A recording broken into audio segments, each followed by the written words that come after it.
Okay.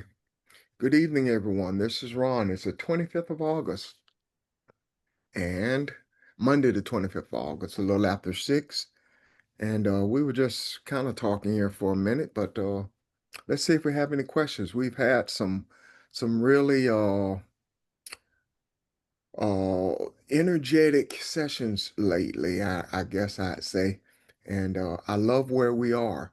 I love the comfort that we have, that I feel anyway from this group and from where we are. And just see if we have any questions or anything you've experienced.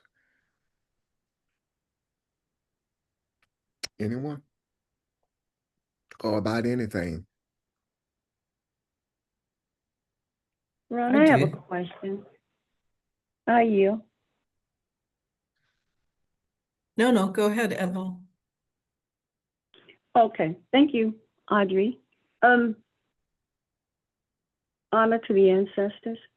Why does Jesus talked about planting and the seed? Because I'm thinking about the conversation we are having about the gentleman that, the grandma, he helped her plant whatever. Mm-hmm. What is it about planting? What is it? Why did Jesus put a lot of emphasis on planting and sowing and reaping and all that good stuff?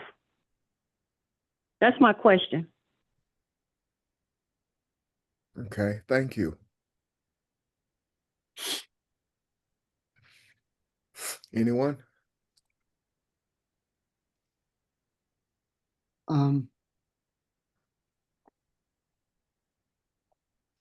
The word Yeshua means to deliver.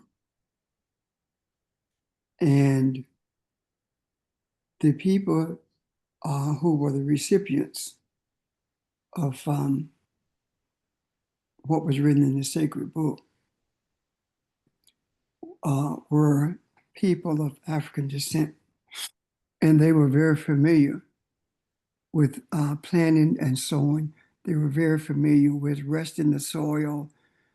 They were very familiar with how to get nutrients in the soil that had been overworked. And when the book was written and the parables about sowing and planting were interjected, they were geared to a people who was very familiar with planting and sowing. They were very familiar with the wonders that they had with the earth.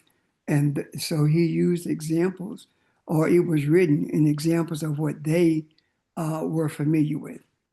And one of the things that we have not talked about is why is it that that the people from this country went halfway around the world to get people like us to do their work? This was not about labor only. This was not about just getting somebody to do the work. It was about getting somebody who knew, who were geniuses at agriculture. And because none of the settlers knew how to plant, none of them knew how to cultivate a garden. None of them knew that. And when they went to get us, they got us for two reasons: the work ethic, as well as knowing how to interact with the earth itself. So that is no different than what was written in the sacred books about sowing and planting. I hope that helps, Ellen. It does. So you just described what that gentleman was feeling and how the soil was calming him because he was familiarized with what he was feeling. It resonated with him. That's what I see, Okay. Ron, since you brought this topic up. Mm-hmm. And yeah, Yeah, it was just a thought. Thank you. Mm-hmm. thank you. I would also add that even back as far back in ancient Egyptian times, um, planting or sowing was a very important part of culture and a very important part of life because that's how you survived. And it was also part of their religious routine, I guess, because there was an element of giving thanks and giving gratitude to the Creator for allowing them to be able to plant and sow and then to reap. So yes, Yeshua taught in those kinds of terms because people were very familiar with it. It was a very important part of their life and their culture. So he talked in terms of things that they knew and things they felt were important, so that then they associated his words with being important also in terms of what he was, the concepts he was teaching them. Mhm.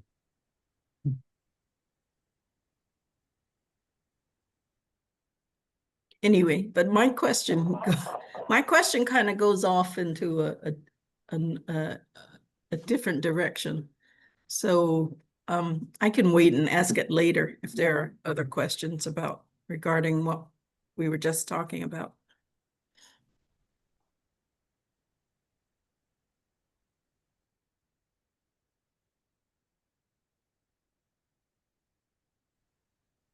Hey, hey, Ron. Yes, sir. Now, now everything in the earth have energy, right? Yes. So, as he was smelling the dirt, the energy flows in his nose of the dirt of the soil, and as he was putting his hand, because that woman, I'm thinking she missed to not for him to go get no hoe, or she didn't tell him to bring a hoe because she knew that he had to touch the soil with his hand. Because once he touched that soil, energy flowed from him to the dirt, and from the dirt back to him. All the negative that he had was making him do what he does. He didn't know how to get rid of it, but she did. So by putting his hand in that dirt, mixing his hand all in that dirt, energy just flow. It's just like when you go fishing. If you don't catch anything, that water, the way it ripples, it pulls you. The energy that you have in you, it pulls you. Then it make you relax. And if you don't catch nothing that whole day, but you got relaxing for being there. Yeah. That's a good analogy, Charles. The other one I thought about was the rain. You stand outside and smell the rain. If that doesn't kind of balance you, or at least refresh you a little, no matter where you are. But you're right, all of it has to do with nature. And I can, picture him kneeling with his hand in the soil because he talked about the texture of it and the warmth of it, how it felt. Uh, it drew all that negative stuff out of him. And it would be nice to know what made her think to do that, you know. She knew exactly what to do. The ancestors. Yeah. Excuse me. Anyone else? Thank you, sir.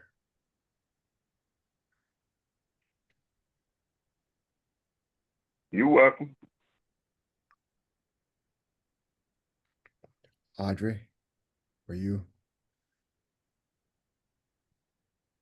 Okay. Well, maybe this question does connect, but because Pastor, you were talking about the Akashic record the other day, Mhm. and our ancestors draw from that and give to us, right? Right. But my question though is, I've been reading a bit about AI, artificial intelligence, and I was reading this article about how these tech bros, they want to create like what's called an artificial general intelligence. And I don't know all the particulars of it, but I assume it's an intelligence that can start to think pretty much consciously. And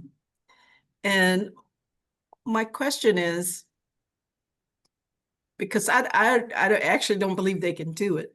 And I don't think they can do it because how does the AI then connect to the Akashic record?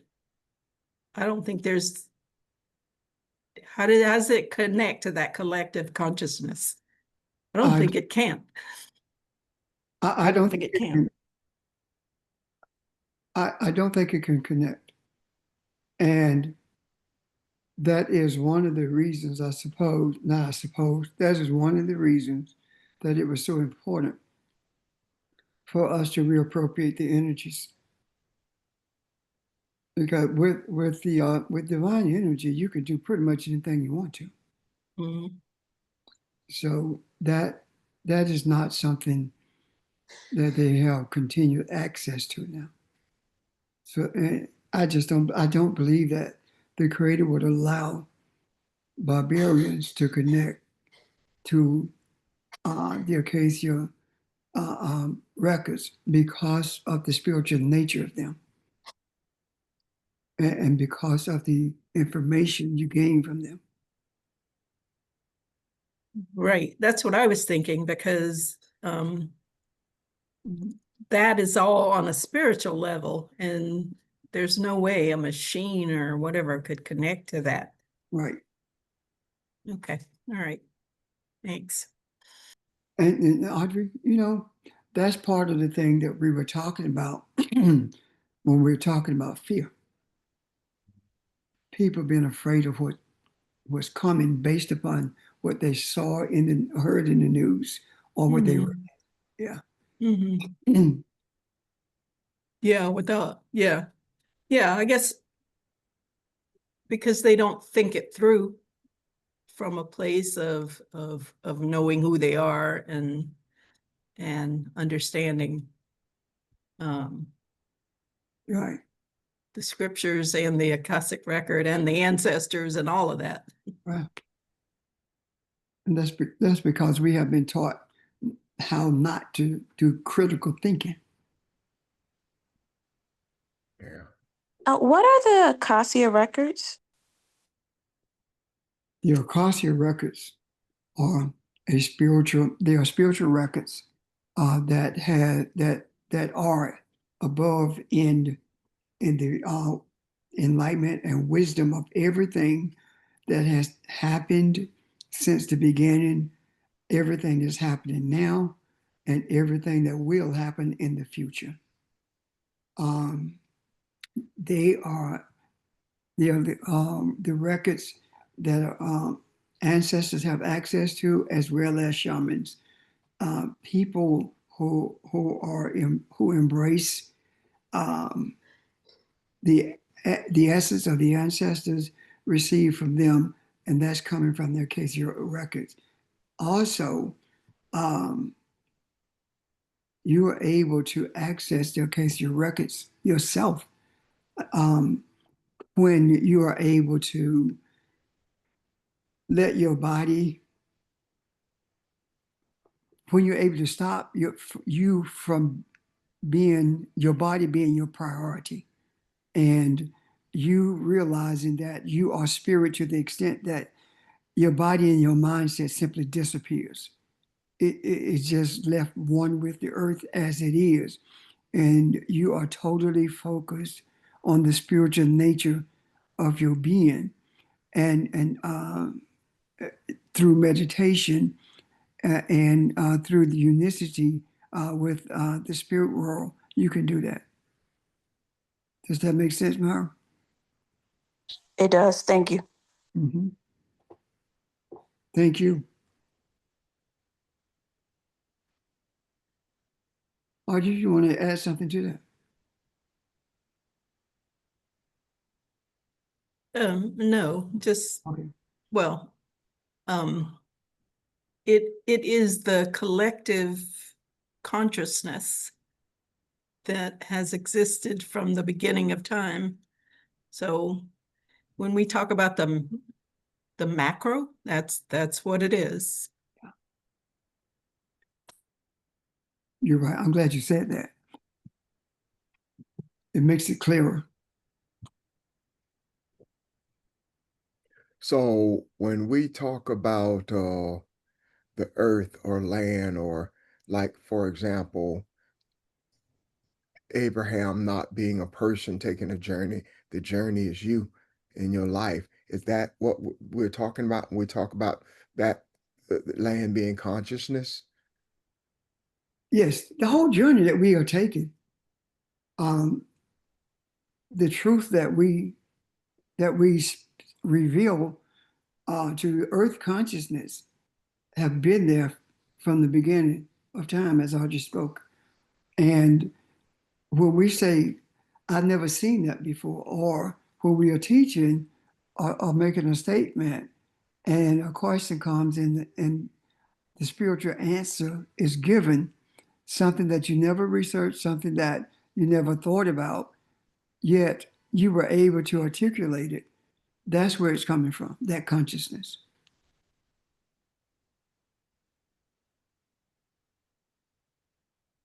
Okay. Yeah, I was trying to think of a recent example, but it hasn't come to me yet.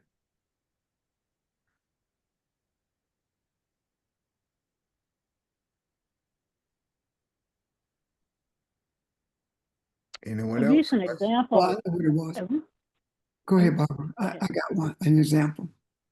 A recent example was when Charles asked the question about the 2x2, and you know, when disciples were sent out 2x2, and we'd never talked about it in light of feminine and masculine energy and balance before. So that was an example of the scriptures being seen in a different light. Yeah, Barb, it says, have the wisdom of a serpent, but harmless as a dove, masculinity and femininity. Um, I don't think we approached it that way yesterday. Um, the idea of realizing that no energy is negative because it's divine. It's just misappropriated. Where did that come from? Your case, your record. All those things like that. Does that make sense?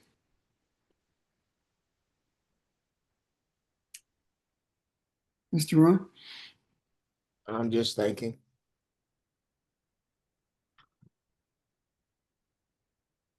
Are there any questions?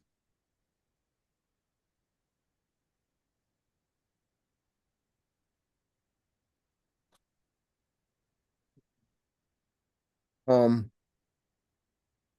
on yesterday, or you the last couple of sessions, you mentioned a lot about the word technology, and you explained it some, but I don't quite still see it.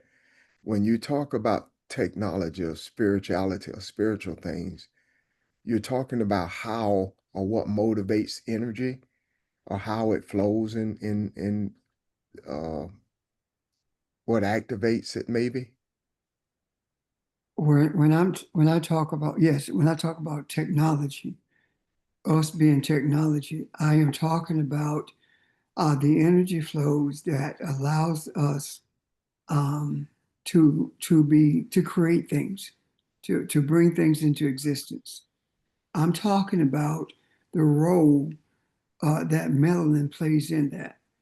Melanin is not just a chemical or substance.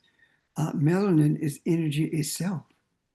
It is everything that everything that's wrapped up in melanin is life. And if and the reason I use the word technology because we were more aware of the word technology. But I did not mean that it was mechanized like a machine. I mean that the technology of melanin is able to do anything that needs to be done in order for mankind to be stable. It is the source of all stability, righteousness, loving kindness, the Mayat principles, every bit of that melanin. Um, the attitude that we have about things uh, is either guided by melanin or is guided by the misappropriated energy that we have encountered all our lives. And Okay. if that's not, question me, please. Is that also a mechanism for tapping into the Akashic record? Absolutely. Okay. That you know what? That's one of the reasons that AI can't do that. Ah, yeah, It doesn't have melanin. yeah. Does that make sense, Mr. Ron? It does make sense.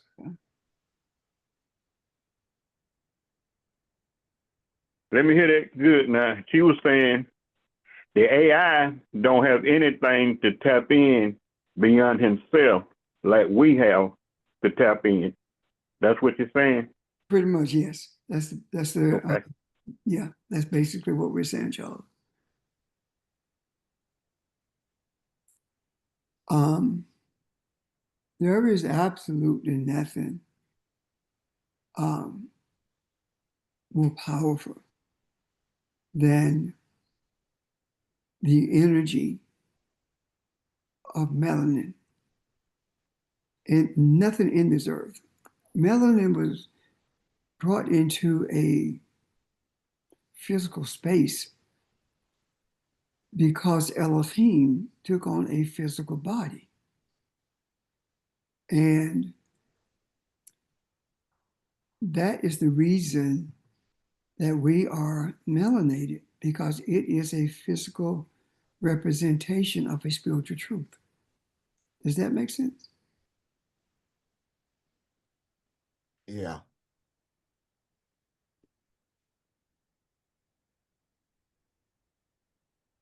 There was something else that came to me. Oh, I know what it was. Today I was talking with someone and I asked him a question.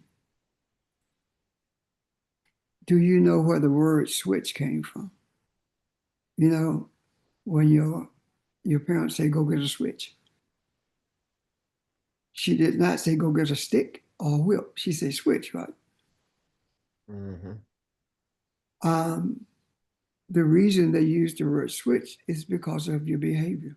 They were switching your behavior from being chaotic to being calm. That was the whole concept behind the switch. I mean, think about it. A switch is a branch. A switch is a stick. A switch is part of a tree. So why did they call it a switch? That's the reason.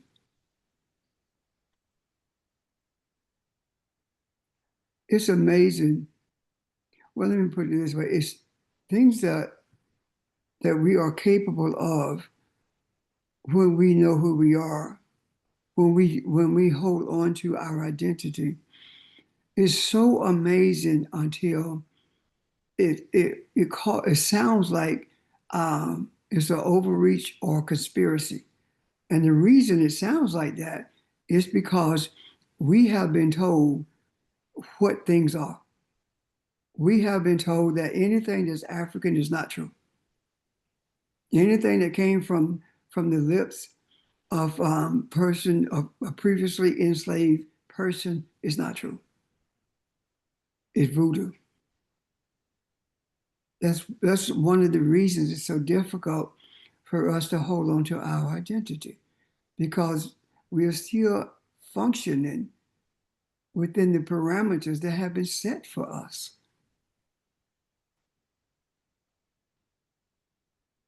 If we were, or if we had continued to operate or function in those parameters, then we would never know who we are. There's no way you could call yourself God at church and expect to be on the choir. There's no way that you can hold a position and say that you're Elohim, and say that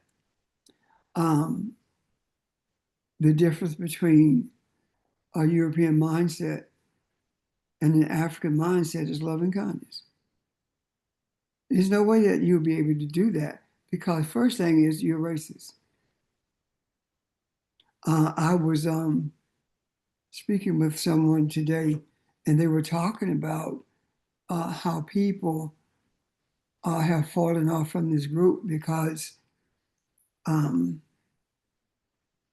they are not comfortable with how we talk. And the person said that I can say the same thing that you say, James, and guess what? They say, oh, okay. Oh, they ask me questions about it. But when you say it, it's different. And the reason that is true, let me ask this. Can anyone tell me the reason that is true? What do you think? Why do you think it's like that? That this group of white people can take it from this individual white man saying the same thing that I say, but they are offended when I say it. Why do you think that is so? Don't act like you don't have an idea. Come on. We've lived this before. Colonization? Of course. Because you're a Black man trying to tell them something. Thank you. That's true. That's it. That's it. They resent a Black man trying to tell them something, which means that all of this, all these thoughts about not being racist, that in itself say you're racist and you don't want to change.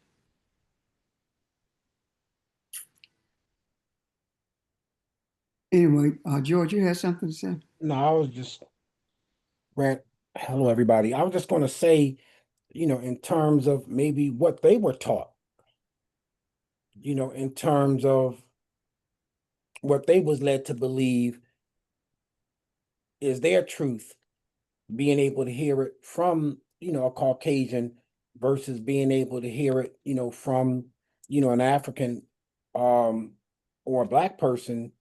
And so if you were taught that when you was little, that white is right, you know what I mean? And you're constantly being taught in that way, then hold up, you can't be right because this is what I was told.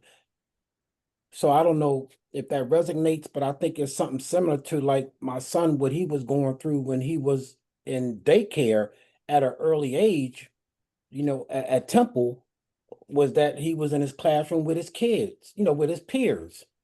And, the white kid told him, "Hey, I'm better than you."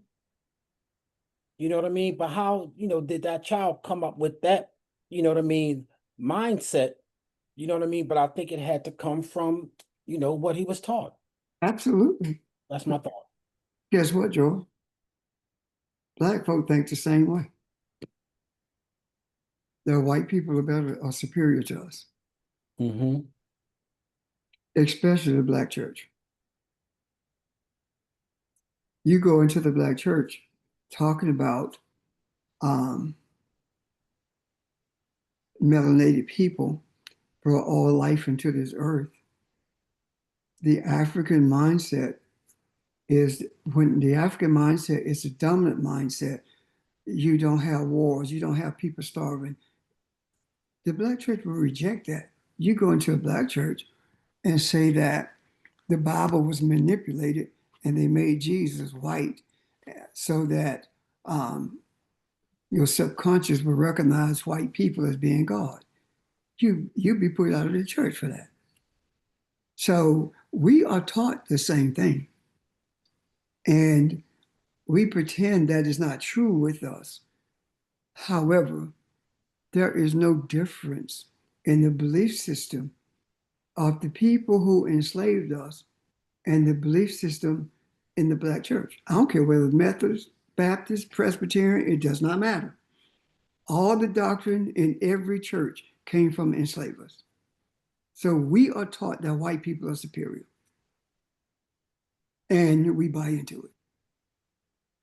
And we buy into it, but the way we treat our bodies, the way we treat our hair, the way we treat our children, the way we purchase things, the way we separate ourselves from people who don't have what we have. There was a time when black folks stayed in the same neighborhoods, regardless of what their socioeconomic status was. But we now, it is worse than it's ever been with us buying into what we have been taught about ourselves by enslavers. Does that make sense, sir? That does make sense. But aren't we breaking that yoke by putting all this stuff in the macro? That's exactly what we're doing. Yes, ma'am. Okay, thank That's goodness. exactly what we're doing. Yeah, and I think as you mentioned earlier, Audrey, when you think about the Akashic records in terms of the Cosmic Encyclopedia being one that the Twa hunter-gatherers were the ones who created the agricultural, civilization with regards to, as we talk about planting and reaping, and if all that came from generation down, then this is the history. This is, again, like you say, the truth in terms of us, being able to appreciate not just looking at it from slavery time on, but going back to the beginning. So, as you were saying, Audrey, I think that is important that, we can see that this is not something where our perceptions are one that we only, are able to do this, but I think it was through our ancestors that were able to appreciate their relationship with nature. And again, just one of the major senses that we have in terms of our perception, we talked about is the nostrils, is the olfactory bulb when we talk about that strong sense. And that's one of the powerful, aspects of, again, us being able to smell and taste and see and all of those other essences. So again, I just wanted to share those thoughts. I'm done. Thank you. Pastor, I have a question for George again. What is Ptah again? Evelyn, the Ptah is the energy, that Yeah, she said the Twa. the Twa. Okay, I'm sorry. Okay, I said no. Yeah, that. He said it right, but I said it wrong. Thank you. Yeah, no. The Twa is the earliest humans that ever walked the earth, ever walked the universe. The Twa and Butisankoi people, and they were the first original hunter-gatherers family that began to develop, that society in which it was able to, manifest into, what and who we are today. And so the Twa people are the first human beings that ever walked the face of the earth, and they were basically people who gathered in Central and South Africa. Did that help, Evelyn? Thank you, brother. Yes, sir. It sure did. Thank you.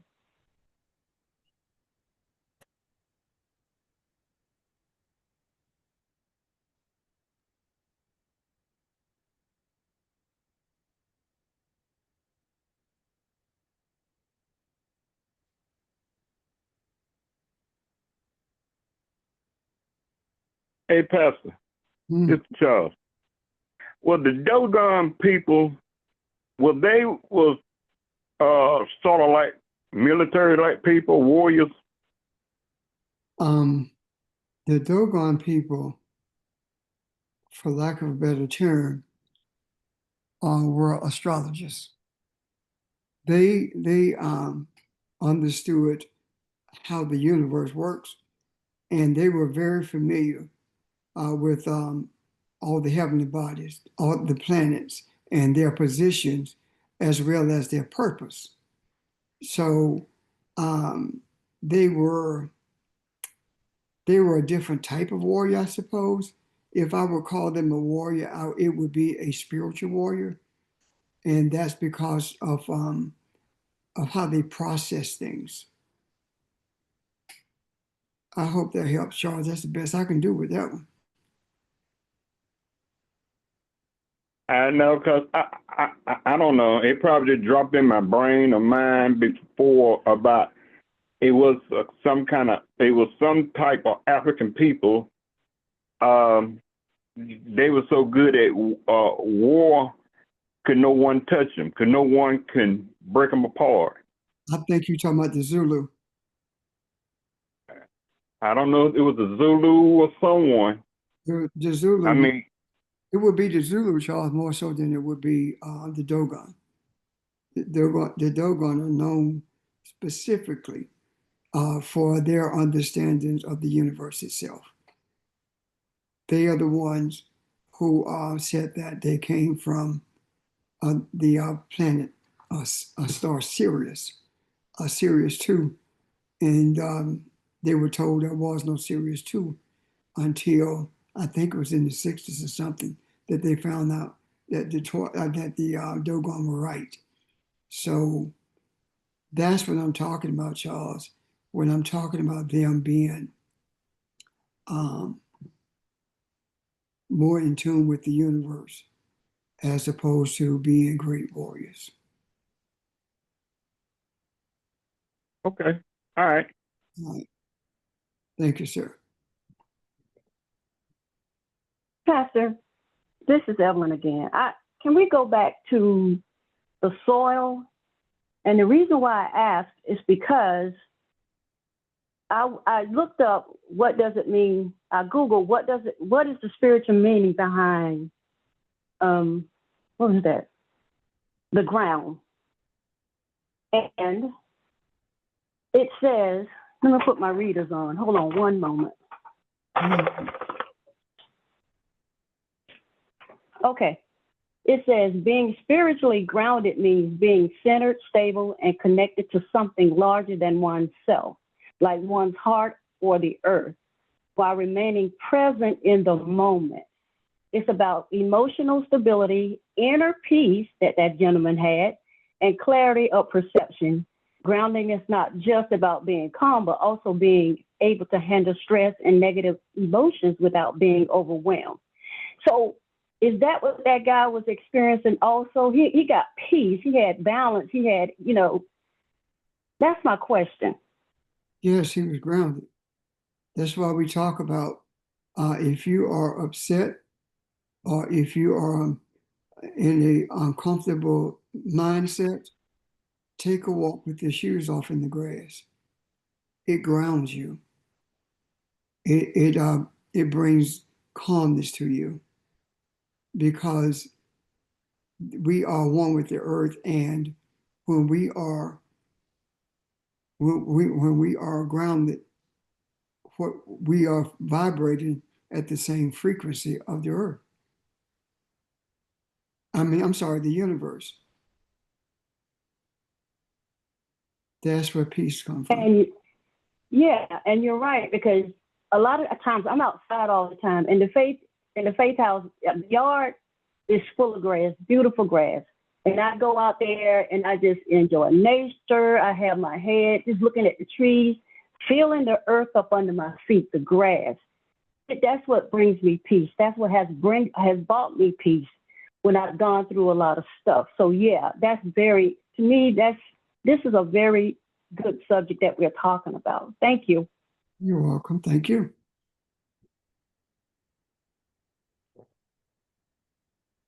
Anyone else?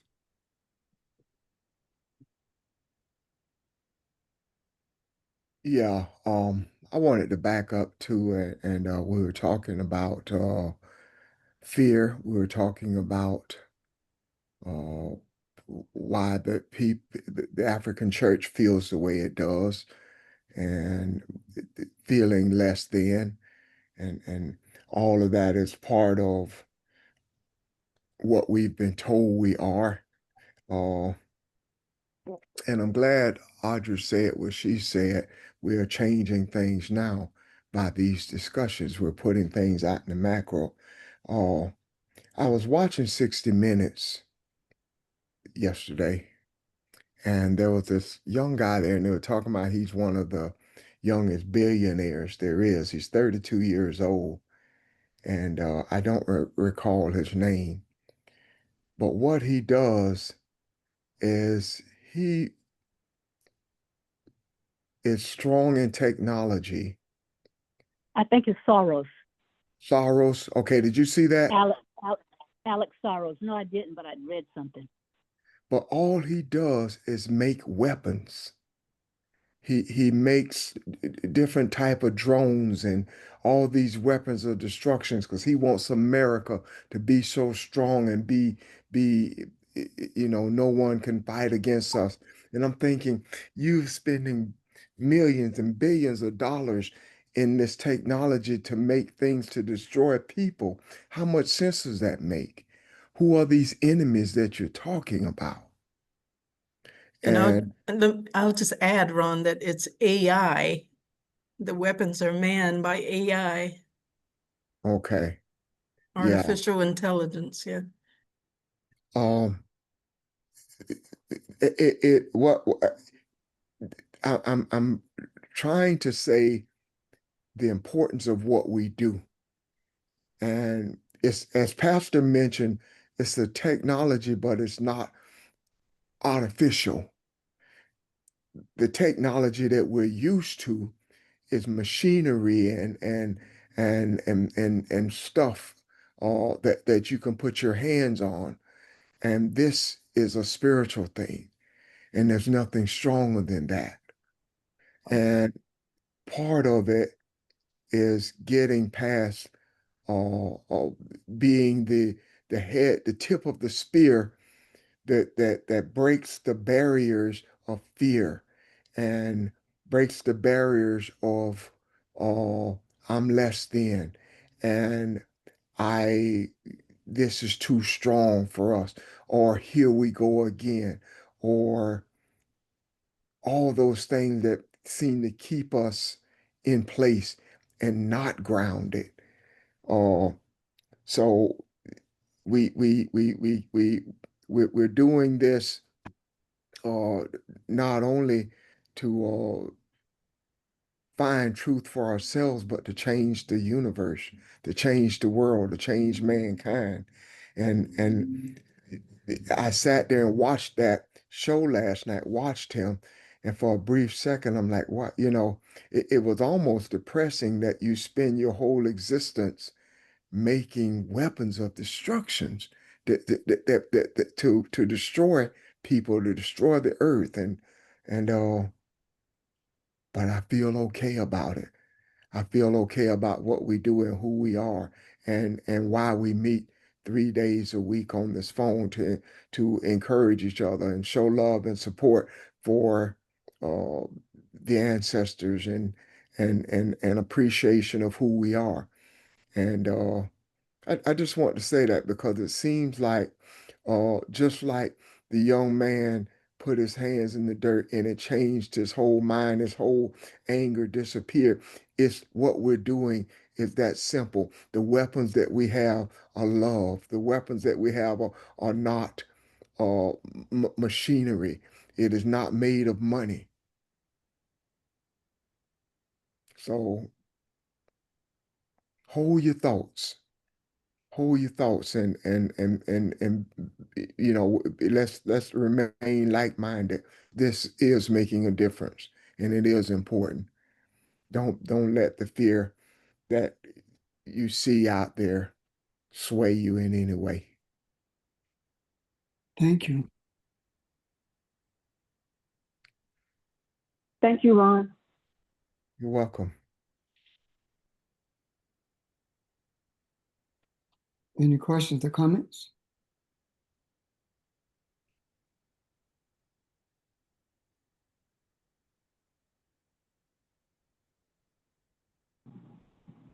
Anybody have anything else?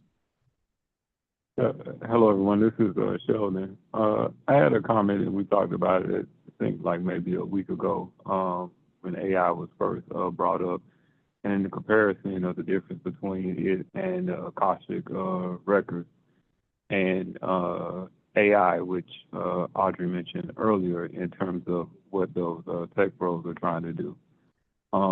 The source, if you will, is coming from two totally different things as well. And it does relate or is similar to the Tower of Babel in that in AI is actually trying to maximize intellect. And so the only thing it can do is build is based upon intellect and extract, from that or build upon that in a sense. When we talk about remembrance, we talk about how Pastor Richard was talking about the Dogons and other indigenous people, ancient people around the world who've been able to map out the university and do all these other things. We talk about the idea of understanding the flora and fauna and being in communication with the ancestors of that which is spiritual and out of this, beyond this physical world, in the sense of getting that information to know what is used for this ailment or the healing and things of that nature. That comes from a spiritual and soul standpoint, which Pastor Richard was talking about in terms of melanin. That being which AI lacks, and then is automatically unable to, I would say, reach or have access to anything remotely close to the Akashic records. Is in the same way where the intellect, in a sense, is just now discovering things that were discovered and known long ago.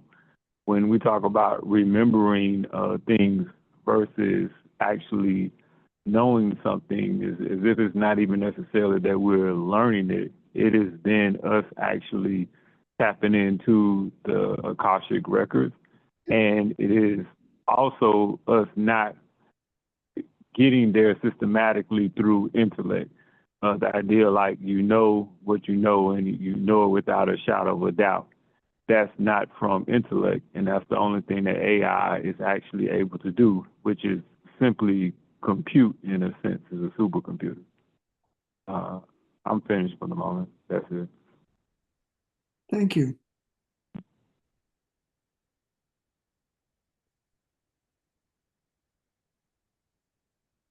Do you think that we are able or have the opportunity to become one with the Akashic record? And that's anyone. Just asking a question. Yes. You really Yes. want?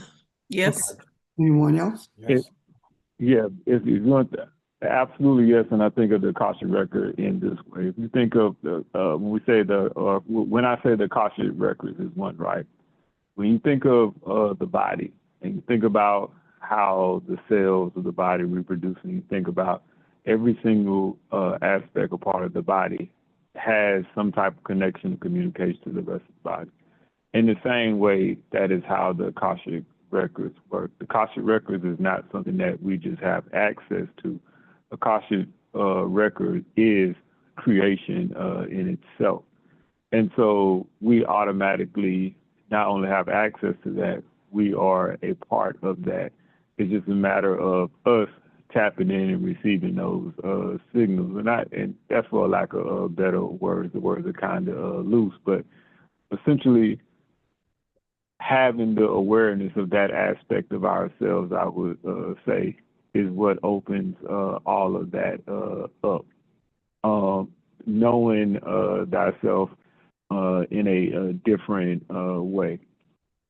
I guess it's pretty much as simple as I can put it. But also that comes through things that we are that go beyond also against the intellect. What was mentioned about the guy with the weapons, just in terms of empathy and love and connecting and things like that, which a computer is not able to do. A computer is able to mimic or try to ascertain and figure out and try to understand how someone may feel. In the same way, someone can try to understand how it may feel to love, but is not the same as actually feeling love. And that is which cannot actually just be put in words or known from the intellect. There are certain things that only can be felt and known from that standpoint and not actually thought about. I'm finished. I went off. I answered a little bit more, but I'm finished. That's okay, Professor. I think that's how the Dogon knew about the universe, from the Akashic record. And they didn't know anybody named Yeshua or Jesus. Huh. Yeah. But they were able to tap into that because of their relationship with the with the ancestors and with the Creator. Suppose I tell you that we already won with the Akashic records. And the force of activation is melanin. So if Yeah, we, I think so. Otherwise, we wouldn't be able to answer some of these questions. right, I'm going to, oh, go ahead. go ahead, Shelley. I'm going to say something that everyone would probably agree is beyond the ability of any computer. And that is simply the knowledge of one or a people of the past of a being that comes into this lifetime, that is born in this lifetime, to understand the past of that being in a different lifetime, right? The computer's not able to assess that. The only thing the computer actually, will know is the elements, the physical elements that actually make up maybe of that person in a sense, but not able to ascertain the history and the life of this individual. Even if it was able to pinpoint, okay, this is a reproduction of this particular individual, to know all of the experiences and things like that of that particular individual or collection of souls going back in history. And so these when Audrey talks about the Dogons and knowing where they actually came from and saying that's where they're from, Sirius B, that's what that actually involves, what it is that I just described. Okay, I'm finished. thank you. Pastor, Yes. I'm sorry. Go ahead. Well, what I saw when you guys were talking, you know the movie Avatar, Mhm. how the people were connecting to that tree, Mhm. the blue people? That's what I saw the Akashic record is like. That's all I could just say. But I'm sorry for interrupting. But You that's didn't- what I saw. You good. You good. We We are one with the Akashic record. We are one with everything that's ever happened, everything that's happening, and everything that shall happen. We are one with all of that. We struggle to receive or to be make ourselves aware or accept that because we are our thoughts are limited. We limit ourselves by our bodies, our minds.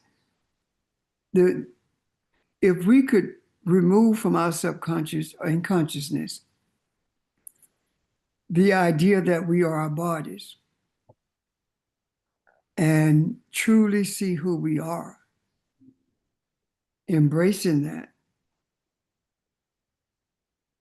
then we will begin to become more and more aware of everything that is, and that is inclusive of what we call the past, present, and future. It is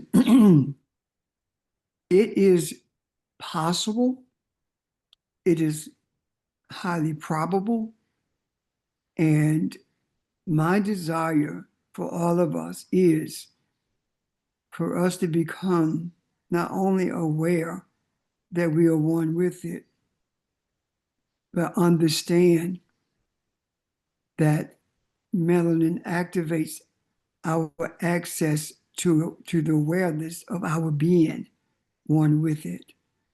I don't know what that looks like, but I, like Audrey, understand that we would have to be in order to answer some of the questions that are raised. And there is no it is no coincidence that the Akashic records keep coming up. Everything that comes up that we have not really familiarized ourselves with as we would so many other things is because it's time for us to embrace it and see that we are it. When we talked about having already been initiated, there is no point for us to be initiated. We are already there. We are already Elohim. We are already the source of the energy that manifests things in the earth. That's who we are. We have already reappropriated the energy that has been used to enslave the world. We've done that already. We are talking about the Akashic records because it has to be something that we are familiar with in terms of its existence in order for us to desire to become aware of it in every day of our lives. If you don't know it exists, and even you are receiving answers from it, you don't know where the answers are coming from. So when you hear something about the Akashic record, you don't know that that's who you are. Does that make sense so far? Yes. Yes.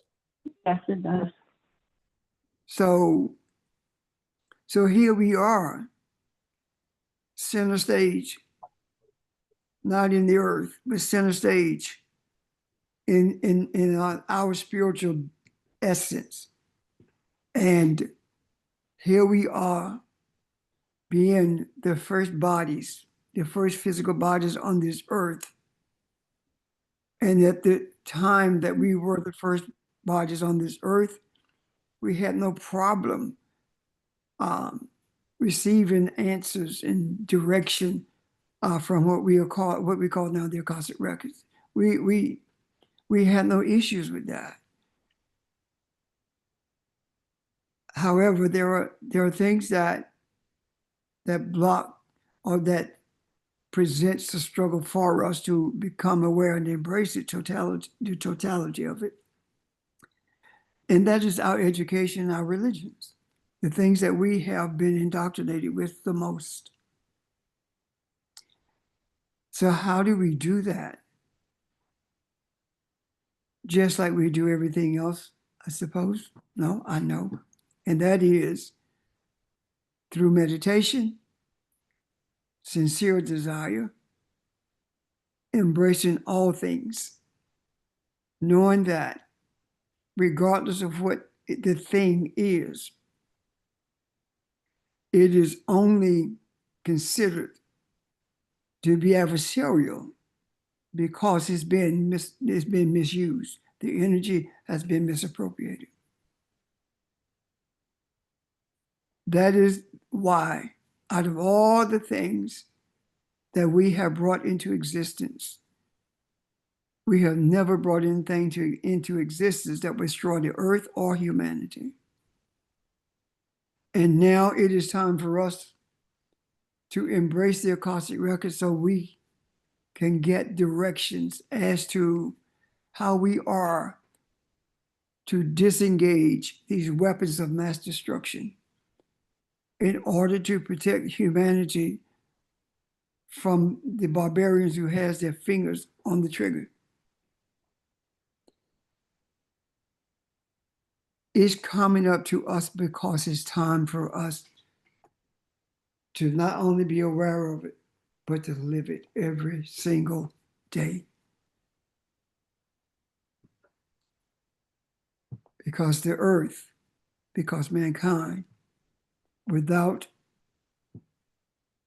this being being in the gap, standing in the gap, without that, humanity is doomed. We have the authority and the power to mitigate the danger that's in these weapons of mass destruction. If we were supposed to have done that, invented that, brought it into existence, we would have done it. We would have already done that. It's time for us to mitigate it because that's who we are. Thank you. Thank you.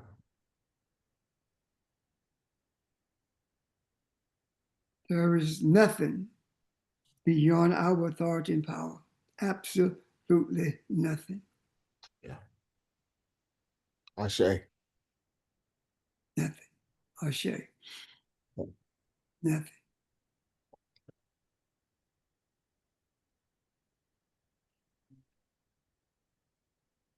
I'm done.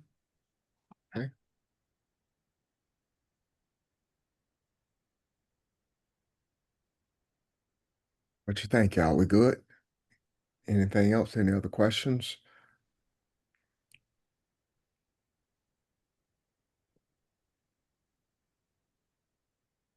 Okay. Good session. Thank you for your energy. Thank you. Thank you. I hope you have an awesome week. Have any questions, jot them down. Look forward to seeing you guys Saturday. Okay? Have a great one. Okay. Good Thank you. evening. Take care, family. Take Bye. care. Thank Thank you, Ron, you.